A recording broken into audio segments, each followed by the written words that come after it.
Good morning, students. Welcome to economics classes. In the last class, we were discussed about the identities of national income.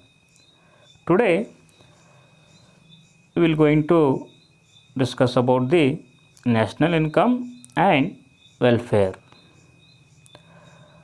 The ultimate objective of economic policy is to promote welfare of the people. Whatever may be the government's economic policies are there, their ultimate object will be promoting the welfare of the people. Then, what do you mean by welfare? Welfare means satisfaction or state of well-being. Welfare means satisfaction or fulfillness or state of well-being. Then welfare is the multidimensional one. This multidimensional welfare depends upon the various economic and non-economic factors. This welfare concept that depends upon the various economic and non-economic factors such as social, cultural, psychological, and spiritual, etc. But in economics, we are concerned only with economic welfare. In economics, we people are going to consider or concerned only with what? Economic welfare. Pigou defines the economic welfare like this. Economic welfare as that part of general welfare that can be brought directly or indirectly into relation with measuring rod of money. Pigou defines like that. It is the part of the general welfare. It is the part of the general welfare that can be what? Brought directly or indirectly into relation with what? Measuring rod of money. Economic welfare is the satisfaction or utility. Economic welfare is the what? It is the satisfaction or the what? It is the utility that is derived by what? And derived by an individual from the use of what? Economic goods and services. Economic welfare is the what? That is the satisfaction or utility. It is derived by an individual from the what? Use of the economic goods and services. But money cannot buy everything. But money cannot buy everything. It can buy medicines, not health. It can buy jewels, not peace of mind. That means what? Money cannot buy everything. It can buy what? Medicines, but not the health. It also can buy the what? Jewels, not the peace of mind. Then the three economists like A.C. Pigou, Alfred Marshall, and J.R. Hicks, they said that national income and national welfare are positively correlated. They are the what? Positively correlated. They explaining like this: an increase in national income that causes the what? Improvement in economic welfare. If the national income increases, that leads to increase in the economic welfare. If the what? If it is equally distributed among the people. If the national income equally distributed among the people, that leads to what? Increases the economic welfare of the people. Then they explaining like that: if the GDP increases, people get more income. If the GDP increases, people get the what? More income. They are getting the more income.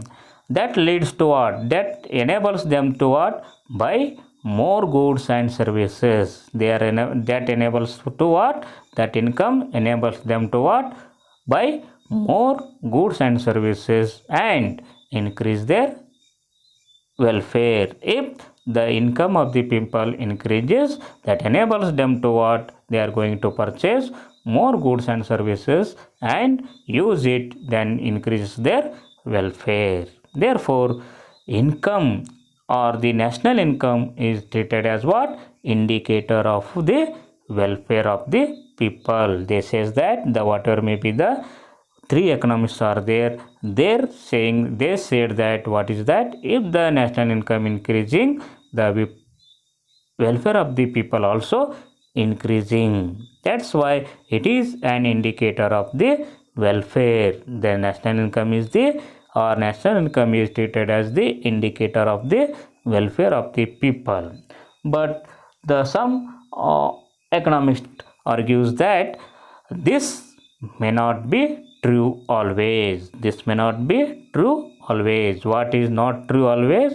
If the national income increases, welfare of the people also increases. This says that national income is not a reliable index of economic welfare. National income is not a reliable index of economic welfare because of they are giving the certain reasons. They are giving the certain reason. Because of that reasons, national income is not a reliable index of economic welfare. Then what are there that certain reasons are there that we will going to discuss one by one.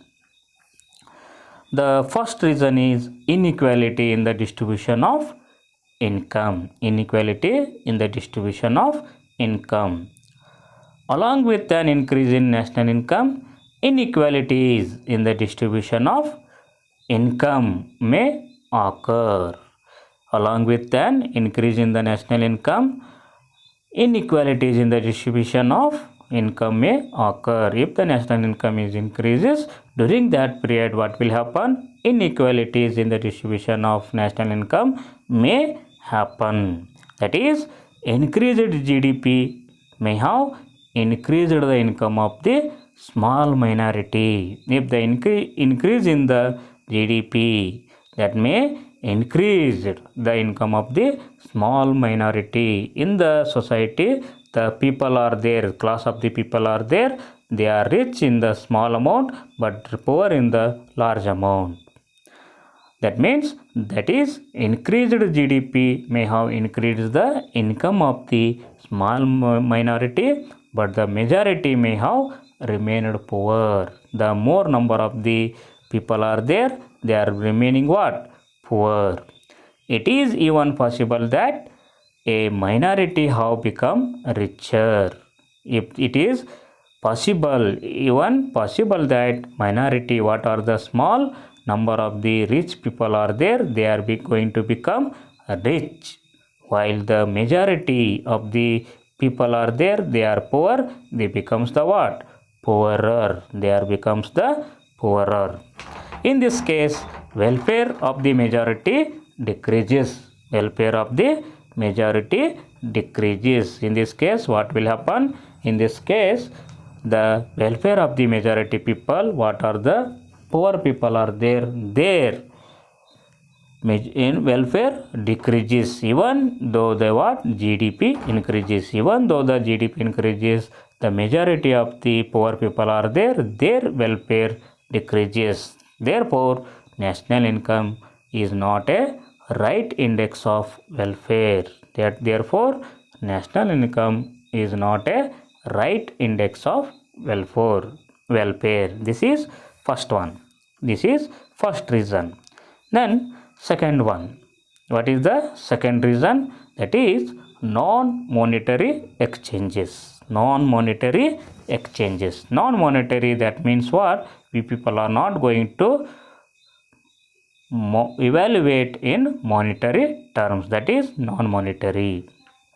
There are many activities in an economy. You already know that in an economy, number of the activities are there which are not evaluated in monetary terms. Some are there in that many activities, some are not evaluated in what?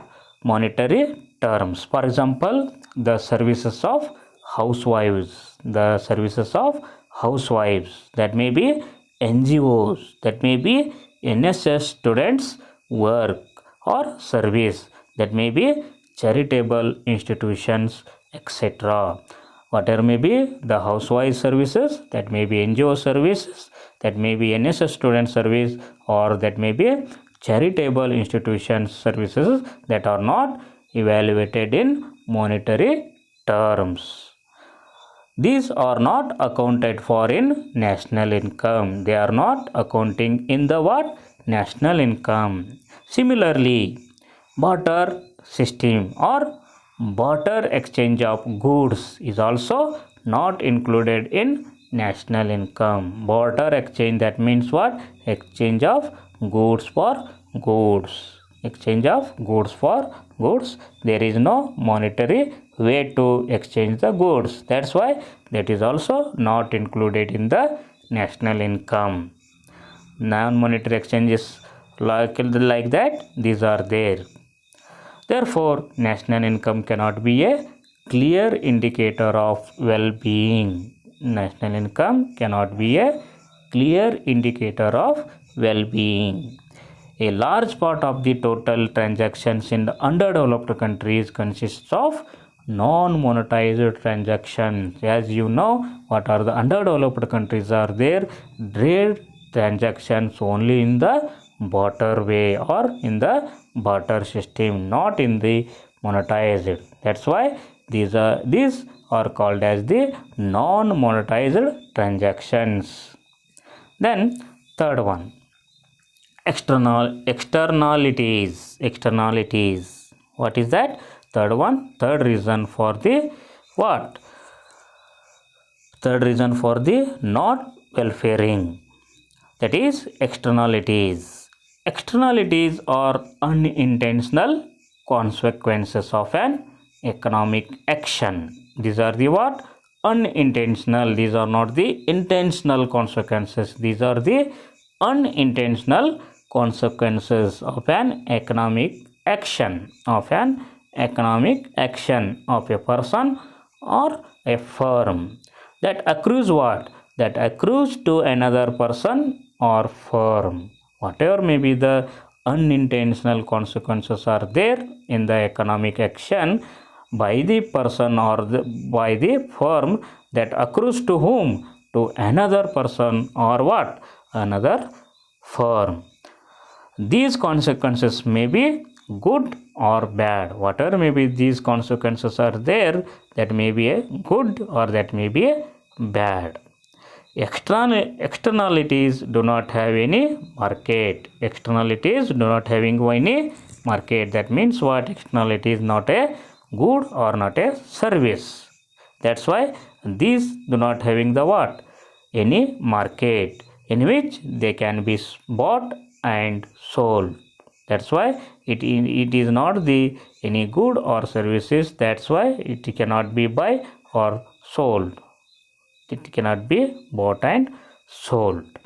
For example, let us suppose there is an oil refinery. Let us suppose there is an oil refinery which refines what? Crude petroleum. Which reports oil refinery that refines the what? Crude petroleum and sells it in the market. After the refining the crude petroleum, that sells in the market and earn the income, that value added of the refinery will be counted as part of the GDP of the economy. Whatever may be the refinery refining the crude petroleum and sells in the market will get the income that is going to count in the GDP of the economy.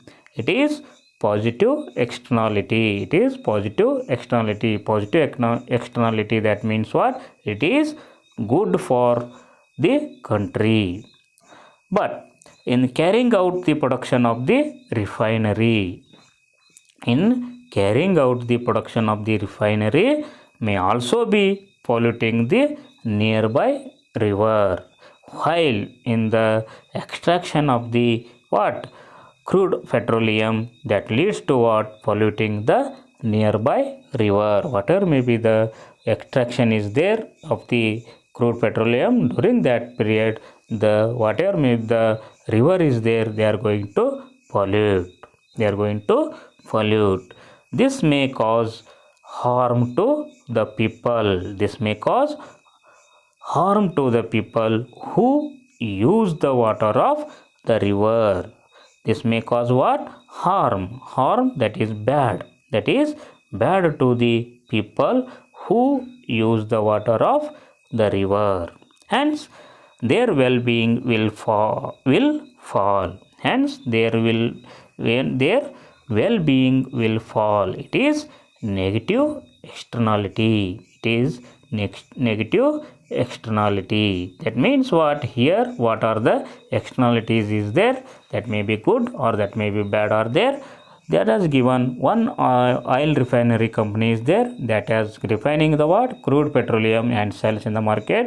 They will get the income that is included or counted in the economy. That is the positive. What is that? Externality. During that period, the extraction of the crude petroleum, the nearby river will going to pollute.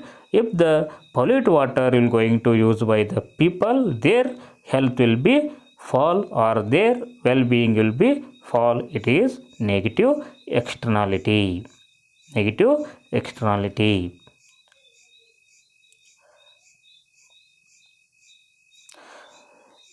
ಇಲ್ಲಿ ನಾವು ಈ ಒಂದು ಕ್ಲಾಸಿನಲ್ಲಿ ರಾಷ್ಟ್ರೀಯ ಆದಾಯ ಮತ್ತು ಯೋಗಕ್ಷೇಮದ ಕುರಿತು ಅಧ್ಯಯನ ಮಾಡೋಣ.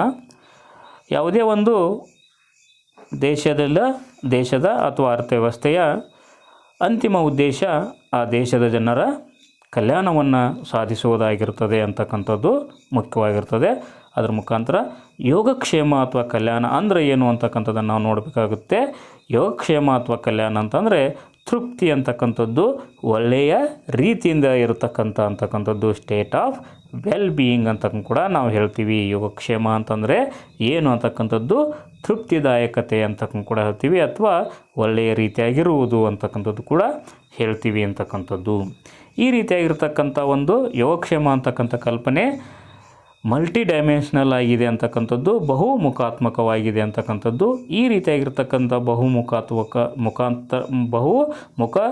ಒಂದು ವ್ಯವಸ್ಥೆಯನ್ನು ಹೊಂದಿರತಕ್ಕಂಥ ಒಂದು ಕಲ್ಪನೆ ಇದು ಆರ್ಥಿಕ ಮತ್ತು ಆರ್ಥಿಕೇತರ ಅಂಶಗಳನ್ನು ಅವಲಂಬಿಸಿರ್ತದೆ ಅಂತಕ್ಕಂಥದ್ದು ಕೂಡ ಹೇಳ್ತೀವಿ. ಅದೇ ರೀತಿಯಾಗಿ ಅವು ಯಾವುವು ಅಂತ ಕೇಳಿದರೆ ಸಾಮಾಜಿಕವಾಗಿರ್ತಕ್ಕಂಥ ಅಂಶಗಳಿರ್ಬೋದು, ಸಾಂಸ್ಕೃತಿಕವಾಗಿರ್ತಕ್ಕಂಥ ಅಂಶಗಳಾಗಿರ್ಬೋದು, ಅದೇ ರೀತಿಯಾಗಿ ಸೈಕಾಲಜಿಕಲ್ ಅಂತಕ್ಕಂಥದ್ದು ಮಾನಸಿಕವಾಗಿರ್ತಕ್ಕಂಥ ಅಂಶಗಳಾಗಿರ್ಬೋದು, ಅಥವಾ ಬೌದ್ಧಿಕ ಅಂಶಗಳನ್ನು ಒಳಗೊಂಡಿರ್ಬೋದು ಅಂತ ಕೂಡ ಹೇಳ್ತೀವಿ ಅಂತಕ್ಕಂಥದ್ದು. ಈ ರೀತಿಯಾಗಿರ್ತಕ್ಕಂಥ ಯೋಗಕ್ಷೇಮದ ಕಲ್ಪನೆ ಹಲವಾರು ಏನಂತಕ್ಕಂಥದ್ದು ಆರ್ಥಿಕ ಮತ್ತು ಆರ್ಥಿಕೇತರ ಅಂಶಗಳ ಮೇಲೆ ಅವಲಂಬಿತವಾಗಿರ್ತದೆ ಅಂತ ಕೂಡ ನಾವು ಹೇಳ್ತೀವಿ. ಆದರೆ ಅರ್ಥಶಾಸ್ತ್ರದಲ್ಲಿ ನಾವು ಆರ್ಥಿಕ ಯೋಗಕ್ಷೇಮಕ್ಕೆ ಮಾತ್ರ ನಾವು ಏನು ಮಾಡ್ತೀವಿ, ಗಮನವನ್ನು ಕೊಡ್ತೀವಿ ಅಂತ ಕೂಡ ಹೇಳ್ತೀವಿ. ಅದರ ಬಗ್ಗೆ ಮಾತ್ರ ವಿಚಾರ ಮಾಡ್ತೀವಿ ಅಂತ ಹೇಳ್ಬೋದು ಅಂತಕ್ಕಂಥದ್ದು. ಈ ಆರ್ಥಿಕ ಯೋಗಕ್ಷೇಮದ ಕುರಿತು ACPಗೂ ಅವರು ಈ ರೀತಿಯಾಗಿ ಹೇಳ್ತಾರೆ ಅಂತ ಕೂಡ ಹೇಳ್ತಕ್ಕಂಥದ್ದು. ಇದು ಸಾಮಾನ್ಯ ಯೋಗಕ್ಷೇಮದ ಒಂದು ಭಾಗ ಅಂತಕ್ಕಂಥದ್ದು. ಯಾವುದು? ಆರ್ಥಿಕ ಯೋಗಕ್ಷೇಮ ಅಂತಕ್ಕಂಥದ್ದು ಸಾಮಾನ್ಯವಾಗಿರ್ತಕ್ಕಂಥ ಯೋಗಕ್ಷೇಮದ ಒಂದು ಭಾಗ ಅಂತ ಕೂಡ ಹೇಳ್ತೀವಿ. ಇದನ್ನು ನಾವು ಹೇಗೆ ಪಡಿಬಹುದು ಅಂತ ಕೂಡ ಹೇಳ್ತಾರೆ. ನೇರವಾಗಿ ಅಥವಾ ಪರೋಕ್ಷವಾಗಿ ಇದನ್ನು ಹಣದ ಮುಖಾಂತರ ಅಳತೆ ಮಾಡೋದ್ರ ಮುಖಾಂತರ ಈ ರೀತಿಯಾಗಿರ್ತಕ್ಕಂಥ ಆರ್ಥಿಕ ಯೋಗಕ್ಷೇಮವನ್ನು ಪಡಿಬಹುದು ಅಂತ ಕೂಡ ಹೇಳ್ತಾರೆ ಅಂತಕ್ಕಂಥದ್ದು. ಈ ರೀತಿಯಾಗಿರ್ತಕ್ಕಂಥ ಆರ್ಥಿಕ ಯೋಗಕ್ಷೇಮ ಏನಾಗಿದೆ ಅಂತ ಕೂಡ ಹೇಳ್ತೀರಿ, ತೃಪ್ತಿದಾಯಕ ಅಥವಾ ಒಂದು ತುಷ್ಟಿಗುಣವನ್ನು ಹೊಂದಿದೆ ಅಂತ ಹೇಳ್ತೀವಿ. ಈ ತುಷ್ಟಿಗುಣ ಹೆಂಗೆ ಪಡಿತಾರೆ ಜನರು ಅಂತ ಕೇಳಿದರೆ, ಅಥವಾ ವ್ಯಕ್ತಿ ಹೆಂಗೆ ಪಡಿತಾನೆ ಅಂತಂದರೆ, ಇವನು ಆರ್ಥಿಕ ಸರಕುಗಳನ್ನು ಮತ್ತು ಸೇವೆಗಳನ್ನು ಉಪಯೋಗಿಸೋದ್ರ ಮುಖಾಂತರ ಏನು ಆರ್ಥಿಕ ಯೋಗಕ್ಷೇಮಗಳನ್ನು ಪಡಿತಾನೆ ಅಂತಕ್ಕಂಥದ್ದು ಕೂಡ ಹೇಳ್ತಕ್ಕಂಥದ್ದು. ಆದರೆ ಅರ್ಥಶಾಸ್ತ್ರಜ್ಞರು ಹೇಳೋ ಪ್ರಕಾರ ಮನಿ ಕ್ಯಾನಾಟ್ ಬೈ ಎವ್ರಿಥಿಂಗ್. ಈ ರೀತಿಯಾಗಿರ್ತಕ್ಕಂಥ ನಾವು ಹಣ ಕೊಟ್ಟು ಏನು ವಸ್ತುಗಳನ್ನು ಕೊಂಡ್ಕೊಳ್ತೀವಿ, ಅದರಿಂದ ನಮಗೆ ಯೋಗಕ್ಷೇಮ ಬರ್ತದೆ ಅಂತ ಹೇಳ್ತಾರಲ್ಲ. ಆದರೆ ಹಣ ಎಲ್ಲವನ್ನು ಕೊಂಡುಕೊಳ್ಳಿಕ್ಕೆ ಸಾಧ್ಯ ಇಲ್ಲ ಅನ್ನೋ ಒಂದು ವಾದವನ್ನು ಕೆಲವೊಂದು ಅರ್ಥಶಾಸ್ತ್ರಜ್ಞರು ಮಾಡ್ತಾರೆ ಅಂತ ಹೇಳ್ತೀವಿ ಅಂತಕ್ಕಂಥದ್ದು. ಇಟ್ ಕ್ಯಾನ್ ಬೈ ಮೆಡಿಸಿನ್ಸ್ ಅಂತಕ್ಕಂಥದ್ದು ಹೇಳ್ತಾರೆ. ಇದು ಏನು ಕೊಂಡ್ಕೊಳ್ಬೋದು ಅಂತ ಹೇಳಿದರೆ, ಇದು ಔಷಧಗಳನ್ನು ಕೊಂಡ್ಕೊಳ್ಬೋದು ಹೊರತಾಗಿ ಆರೋಗ್ಯವನ್ನು ಕೊಂಡ್ಕೊಳ್ಳಿಕ್ಕೆ ಸಾಧ್ಯ ಇಲ್ಲ ಅಂತಕ್ಕಂಥದ್ದು. ಅದೇ ರೀತಿಯಾಗಿ ಇನ್ನೊಂದು ಮಾತು ಹೇಳ್ತಾರೆ, ಇದು ಆಭರಣಗಳನ್ನು ಕೊಂಡ್ಕೊಳ್ತದೆ ಅಂತ ಹೇಳ್ತಕ್ಕಂಥದ್ದು ಹೊರತಾಗಿ ಇದು ಮನಃಶಾಂತಿಯನ್ನು ಕೊಂಡ್ಕೊಳ್ಳಿಕ್ಕೆ ಸಾಧ್ಯವಿಲ್ಲ ಅಂತ ಕೂಡ ಹೇಳ್ತಕ್ಕಂಥದ್ದು. ಈ ರೀತಿಯಾಗಿರ್ತಕ್ಕಂಥ ವ್ಯವಸ್ಥೆಯನ್ನು ಕುರಿತು ಈ ಮೂರು ಅರ್ಥಶಾಸ್ತ್ರಜ್ಞರು ಈಗ ಹೇಳ್ತಾರೆ. ಅವರು ಮುಖ್ಯವಾಗಿ ಅವ್ರು ಯಾರು ಅಂತಂತಂದರೆ ACPಗೂ ಆಲ್ಫ್ರೆಡ್ ಮಾರ್ಷಲ್ ಮತ್ತು JR ಹಿಕ್ಸ್ ಅಂತಕ್ಕಂಥವ್ರು ಕೂಡ ಹೇಳ್ತಾರೆ ರಾಷ್ಟ್ರೀಯ ಆದಾಯ ಮತ್ತು ರಾಷ್ಟ್ರೀಯ ಯೋಗಕ್ಷೇಮ ಒಂದಕ್ಕೊಂದು ಧನಾತ್ಮಕ ಸಂಬಂಧವನ್ನು ಹೊಂದಿದ್ದಾವೆ ಅಂತಕ್ಕಂಥದ್ದು ಕೂಡ ಹೇಳ್ತಾರೆ.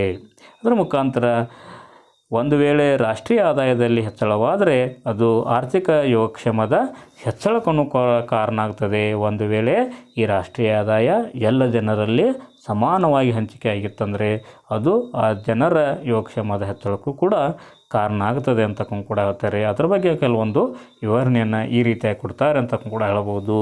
ಒಂದು ವೇಳೆ GDP ಹೆಚ್ಚಾದರೆ ಜನರು ಪಡೆಯುವಂಥ ಆದಾಯ ಹೆಚ್ಚಾಗುತ್ತದೆ. ಜನರು ಪಡೆಯುವಂಥ ಆದಾಯ ಹೆಚ್ಚಾಗೋದ್ರ ಮುಖಾಂತರ ಅವರು ಹೆಚ್ಚು ಸರಕು ಮತ್ತು ಸೇವೆಗಳನ್ನು ಪಡಿತಾರೆ. ಈ ಸರಕು ಸೇವೆಗಳನ್ನು ಹೆಚ್ಚು ಪಡೆಯೋದ್ರ ಮುಖಾಂತರ ತಮ್ಮ ಯೋಗಕ್ಷೇಮವನ್ನು ಹೆಚ್ಚಿಸಿಕೊಳ್ತಾರೆ ಅಂತಕ್ಕಂಥದ್ದು ಹೇಳ್ತಾರೆ. ಈ ಮುಖಾಂತರ ಆರ್ಥಿಕ ಅಭಿವೃದ್ಧಿ ಅಥವಾ ರಾಷ್ಟ್ರೀಯ ಆದಾಯದ ಹೆಚ್ಚಳದ ಮುಖಾಂತರ ಜನರ ಕಲ್ಯಾಣ ಹೆಚ್ಚಾಗ್ತದೆ ಅನ್ನೋದನ್ನು ಹೇಳೋದ್ರ ಮುಖಾಂತರ ರಾಷ್ಟ್ರೀಯ ಆದಾಯ ಒಂದು ಸೂಚಕ ಅಂತಕ್ಕಂಥದ್ದು, ಯೋಗಕ್ಷೇಮದ ಸೂಚಕ ಅಂತಕ್ಕಂಥ ಮಾತನ್ನು ಅವರು ತಮ್ಮ ವಿವರಣೆಯಲ್ಲಿ ತಿಳಿಸಿಕೊಡ್ತಾರೆ ಅಂತಕ್ಕಂಥದ್ದು. ಆದರೆ ಇದು ಯಾವಾಗಲೂ ಸತ್ಯ ಅಲ್ಲ ಅಂತಕ್ಕಂಥದ್ದು ಕೆಲವೊಂದು ಅರ್ಥಶಾಸ್ತ್ರಜ್ಞರು ವಾದ ಮಾಡ್ತಾರೆ.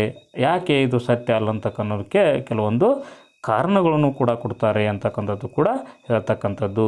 ಇದೇನು ರಾಷ್ಟ್ರದ ಆದಾಯ ಹೆಚ್ಚಾದಂತೆ ಜನರ ಕಲ್ಯಾಣವೂ ಕೂಡ ಹೆಚ್ಚಾಗ್ತದೆ ಅಂತಕ್ಕಂಥದ್ದು ನೈಜವಾಗಿರ್ತಕ್ಕಂಥ ಒಂದು ಸೂಚ್ಯಾಂಕ ಅಲ್ಲ ಅಂತಕ್ಕಂಥದ್ದು ಹೇಳ್ತಾರೆ. ಅದಕ್ಕೆ ಕೆಲವೊಂದು ಕಾರಣಗಳನ್ನು ಕೊಡ್ತಾರೆ. ಅವು ಕಾರಣಗಳು ಯಾವುವು ಅಂತಂದರೆ, ಮೊದಲನೇ ಕಾರಣ inequality in the distribution of income ಅಂತ ಹೇಳ್ತಾರೆ. Inequality in the distribution of income ಅಂತಂದರೆ ಆದಾಯದ ಅಸಮಾನ ಹಂಚಿಕೆ ಅಂತ ಕೂಡ ಹೇಳ್ತೀವಿ. ಆದಾಯದ ಅಸಮಾನದ ಹಂಚಿಕೆ ಆಗೋದ್ರಿಂದನೂ ಕೂಡ ನಾವು ಯೋಗಕ್ಷೇಮವನ್ನು ಸಾಧಿಸಲಿಕ್ಕೆ ಸಾಧ್ಯ ಆಗೋದಿಲ್ಲ. ಎಲ್ಲರ ಯೋಗಕ್ಷೇಮವನ್ನು ಸಾಧಿಸಲಿಕ್ಕೆ ಸಾಧ್ಯ ಆಗೋದಿಲ್ಲ ಅಂತ ಕೂಡ ಹೇಳ್ತೀವಿ ನಾವು ಅಂತಕ್ಕಂಥದ್ದು. ಯಾಕಂತಂದರೆ ಸಮಾಜದಲ್ಲಿ ಬಡವರು ಮತ್ತು ಶ್ರೀಮಂತರು ಅಂತಕ್ಕಂಥ ಒಂದು ವ್ಯವಸ್ಥೆ ಇದೆ. ಬಡವರ ಪ್ರಮಾಣ ಅಧಿಕವಾಗಿದೆ, ಅದೇ ರೀತಿಯಾಗಿ ಶ್ರೀಮಂತರ ಪ್ರಮಾಣ ಕಡಿಮೆ ಇದೆ ಅಂತ ಕೂಡ ಹೇಳ್ತೀವಿ. ಈ ರೀತಿಯಾಗಿರ್ತಕ್ಕಂಥ ಸಣ್ಣ ಪ್ರಮಾಣದಲ್ಲಿರ್ತಕ್ಕಂಥ ಶ್ರೀಮಂತರು ಈ ರೀತಿಯಾಗಿರ್ತಕ್ಕಂಥ ಒಂದು ಆದಾಯ ಹೆಚ್ಚಳದಿಂದ ಹೆಚ್ಚು ಆದಾಯವನ್ನು ಪಡೆಯೋದ್ರ ಮುಖಾಂತರ ಅವರ ಒಂದು ವ್ಯವಸ್ಥೆಯನ್ನು ಹೆಚ್ಚಿಸ್ಕೊಳ್ಬೋದು ಮತ್ತು ಅವರು ಕೂಡ ಶ್ರೀಮಂತರಾಗ್ಬೋದು. ಆದರೆ ಹೆಚ್ಚಿನ ಪ್ರಮಾಣದ ಬಡವರಿದ್ದಾರೆ, ಅವರೇನಾಗ್ತಾರೆ,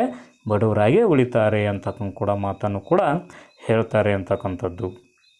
ಅದರ ಮುಖಾಂತರ ವೆಲ್ಫೇರ್ ಆಫ್ ದಿ ಮೆಜಾರಿಟಿ ಡಿಕ್ರೀಜಸ್ ಅಂತ ಕೂಡ ಹೇಳ್ತೀರಿ. ಏನು ಹೆಚ್ಚಿನ ಪ್ರಮಾಣದಲ್ಲಿ ಏನು ಬಡವರಿದ್ದಾರೆ ಆ ಬಡವರಲ್ಲಿ ಈ ರೀತಿಯಾಗಿರ್ತಕ್ಕಂಥ ರಾಷ್ಟ್ರೀಯ ಆದಾಯ ಹಂಚಿಕೆ ಆಗೋದಿಲ್ಲ, ಸರಿಯಾಗಿ ಹಂಚಿಕೆ ಆಗೋದಿಲ್ಲ ಅನ್ನೋದ್ರ ಮುಖಾಂತರ ಅವರ ಒಂದು ಯೋಗಕ್ಷೇಮ ಏನಾಗ್ತದೆ, ಇಳಿಮುಖವಾಗ್ತದೆ ಅಂತಕ್ಕಂಥದ್ದು ಕೂಡ ಹೇಳ್ತಕ್ಕಂಥದ್ದು. ಈ ರೀತಿಯಾಗಿರ್ತಕ್ಕಂಥ ಒಂದು GDPಯನ್ನು ನಾವು ಸಮಾನವಾಗಿ ಹಂಚಿದರೂ ಕೂಡ ಬಡವರಾಗೇ ಉಳಿತಾರೆ, ಆದರೆ ಶ್ರೀಮಂತರು ಇನ್ನೂ ಹೆಚ್ಚು ಶ್ರೀಮಂತರಾಗ್ತಾರೆ ಅಂತಕ್ಕಂಥದ್ದು ಕೂಡ ಹೇಳ್ತಾರೆ. ಆದ್ದರಿಂದ ರಾಷ್ಟ್ರೀಯ ಆದಾಯ ಏನಂತಕ್ಕಂಥದ್ದು ಅಲ್ಲ ಅಂತಕ್ಕಂಥದ್ದು ಯೋಗಕ್ಷೇಮವನ್ನು ಸೂಚಿಸುವ ಒಂದು ಸೂಚ್ಯಾಂಕ ಅಲ್ಲ ಅಥವಾ ರಿಲಯಬಲ್ ಇಂಡೆಕ್ಸ್ ಅಲ್ಲ ಅಂತ ಕೂಡ ಹೇಳ್ತಕ್ಕಂಥದ್ದು, ನಿಜವಾಗಿರ್ತಕ್ಕಂಥ ಒಂದು ಸೂಚಕ ಅಲ್ಲ ಅಂತಕ್ಕಂಥದ್ದನ್ನು ಕೂಡ ಹೇಳ್ತಾರೆ. ಅದೇ ರೀತಿಯಾಗಿ ಎರಡನೇ ಮುಖ್ಯ ಕಾರಣ ಹೇಳ್ತಾರೆ ನಾನ್ ಮಾನಿಟರಿ ಎಕ್ಸ್ಚೇಂಜಸ್. ನಾನ್ ಮಾನಿಟರಿ ಎಕ್ಸ್ಚೇಂಜಸ್ ಅಂದರೆ ಏನು ಅಂತಕ್ಕಂಥದ್ದು ಕೂಡ ಹೇಳ್ತಕ್ಕಂಥದ್ದು ಹಣಕಾಸೇತರ ವಿನಿಮಯಗಳು ಅಂತ ಕೂಡ ಹೇಳ್ತೀವಿ ನಾವು.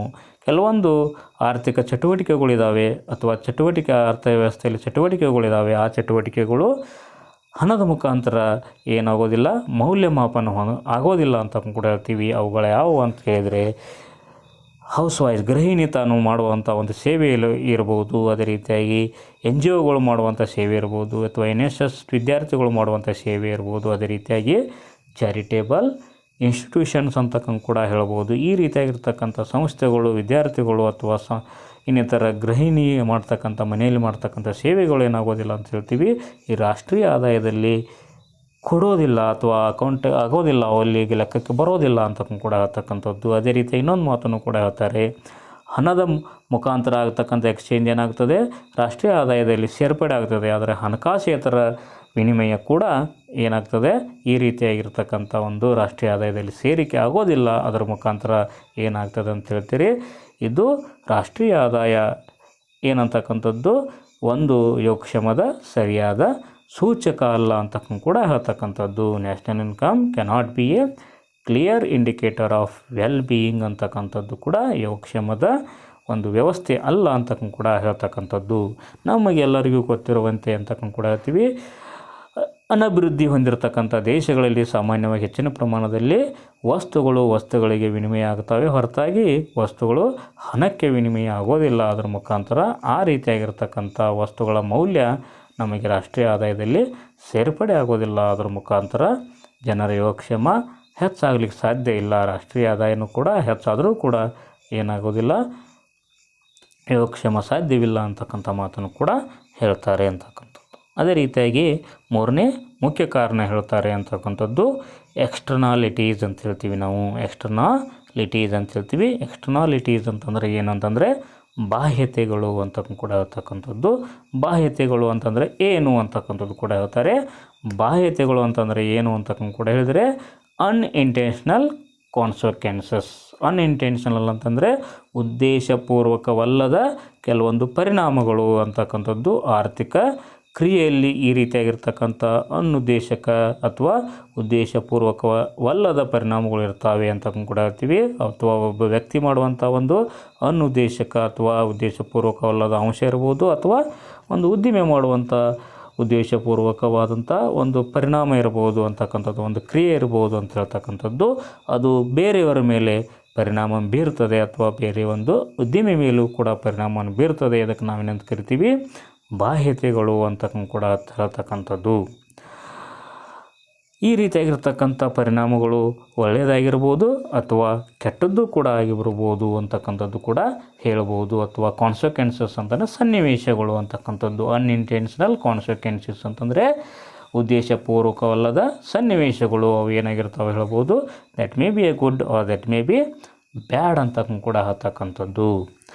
ಅದರ ಮುಖಾಂತರ ಈ ರೀತಿಯಾಗಿರ್ತಕ್ಕಂಥ ಬಾಹ್ಯತೆಗಳು ಯಾವುದೇ ರೀತಿಯಾಗಿರ್ತಕ್ಕಂಥ ಮಾರುಕಟ್ಟೆಯನ್ನು ಹೊಂದಿರೋದಿಲ್ಲ. ಅದರ ಮುಖಾಂತರ ಅಲ್ಲಿ ಅದನ್ನು ಕೊಂಡುಕೊಳ್ಳೋದು ಅಥವಾ ಮಾರುವ ವ್ಯವಸ್ಥೆ ಕಂಡು ಬರೋದಿಲ್ಲ ಅಂತಕ್ಕಂಥದ್ದು. ಇದು ವಸ್ತು ಅಲ್ಲ, ಇದು ಒಂದು ಸನ್ನಿವೇಶ ಅಂತಕ್ಕಂಥ ಮಾತನ್ನು ಕೂಡ ಇಲ್ಲಿ ಹೇಳ್ತಾರೆ ಅಂತಕ್ಕಂಥದ್ದು. ಅದಕ್ಕೋಸ್ಕರ ಒಂದು ಉದಾಹರಣೆಯನ್ನು ಕೂಡ ಕೊಡ್ತಾರೆ ಅಂತಕ್ಕಂಥ ಕೂಡ ಹೇಳ್ತಾರೆ. ಒಂದು ಆಯಿಲ್ ರಿಫೈನರಿ ಕಂಪನಿ ಅಂತ ಕೂಡ ಹೇಳ್ತೀವಿ. ಆಯಿಲ್ ಅಂದರೆ ತೈಲ ತಯಾರಿಸುವಂಥ ಅಥವಾ ತೈಲ ಕೈಗಾರಿಕೆ ಅಂತಕ್ಕಂಥದ್ದು, ತಯಾರಿಸುವ ಕೈಗಾರಿಕೆ ಅಂತ ಹೇಳ್ತೀವಿ.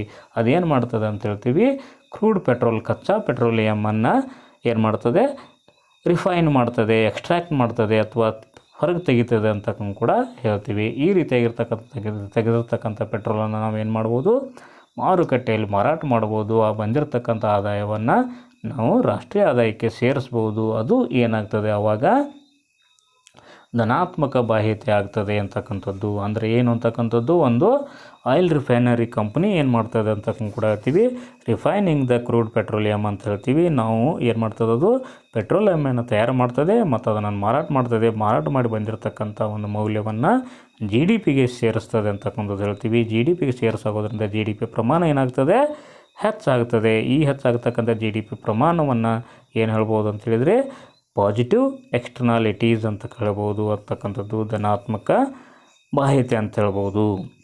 ಆದರೆ ಅದೇ ಸಮಯದಲ್ಲಿ ಏನಾಗ್ತದೆ ಇನ್ನೊಂದು ಅಂಶ ಅಂತಂದರೆ ಡ್ಯೂರಿಂಗ್ ಡ್ಯಾಟ್ ಅಂತ ಕೂಡ ಹೇಳ್ತೀರಿ. But in the carrying out the production of the refinery may also be a polluting. ಈ ಸಮಯದಲ್ಲಿ ಏನಾಗ್ತದೆ ಅಂದರೆ ಮಲಿನತೆಯನ್ನು ಕೂಡ ಆಗ್ತದೆ, ಮಾಲಿನ್ಯ ಆಗ್ತದೆ. ನಾವು ಪೆಟ್ರೋಲ್ ತೆಗೆಯುವಾಗ ಏನಾಗ್ತದೆ, ಕೆಲವೊಂದು ಇದು ವಾತಾವರಣದಲ್ಲಿ ಮಲಿನತೆಯನ್ನು ಆಗಲಿಕ್ಕೆ ಕಾರಣ ಆಗ್ತದೆ ಅಂತಕ್ಕಂಥದ್ದು. ನಾವು ಪೆಟ್ರೋಲನ್ನು ಸಾಮಾನ್ಯವಾಗಿ ಸಮುದ್ರದ ಆಳದಲ್ಲಿ ಅಥವಾ ನದಿಗಳ ಆಳದಲ್ಲಿ ತೆಗಿಬೇಕಾಗುತ್ತೆ. ಅಂಥ ಸಂದರ್ಭದಲ್ಲಿ ಏನಾಗ್ತದೆ, ನದಿಗಳು ಮಲಿನ ಆಗ್ತವೆ ಅಥವಾ ಮಾಲಿನ್ಯವನ್ನು ಹೊಂದುತ್ತವೆ ಅಂತ ಹೇಳ್ತಕ್ಕಂಥದ್ದು. ಆ ಸನ್ನಿವೇಶದಲ್ಲಿ ಆ ನದಿ ನೀರನ್ನು ಬಯಸುವವರ ಒಂದು ಯೋಗಕ್ಷೇಮದ ಪ್ರಮಾಣ ಏನಾಗ್ತದೆ ಅಂತಕ್ಕಂಥದ್ದು ಕಡಿಮೆ ಆಗ್ತದೆ.